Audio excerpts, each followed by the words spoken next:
You're at the stage of the process now where you have got past the referencing stage. Either you've chosen to do referencing or you've chosen to skip it.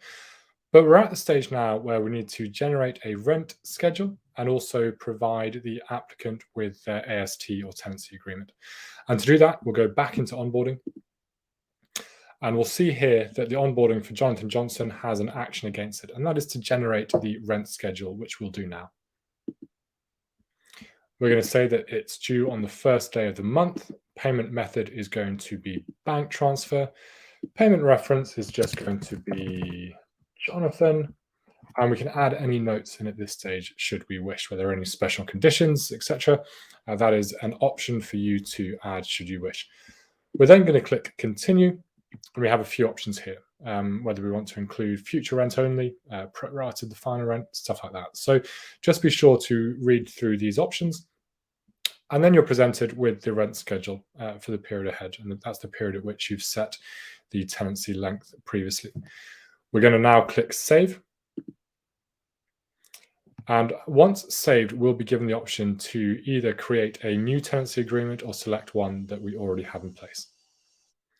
So now that you created the rent schedule, you have the option to create or add the tenancy agreement into the onboarding stage. To do so, we'll click this pink button here, and we're presented with a few options. The first is the end date of the tenancy, which we will add in here.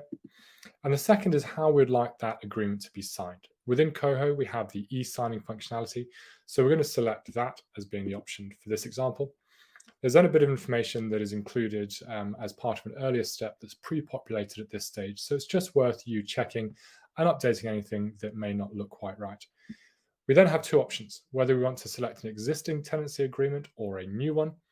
Two options here. By selecting new, you can upload it from your computer.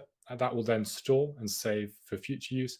But because we've already uploaded one, and we do have a video showing you how to do that, we will be selecting the sample AST that we have loaded here.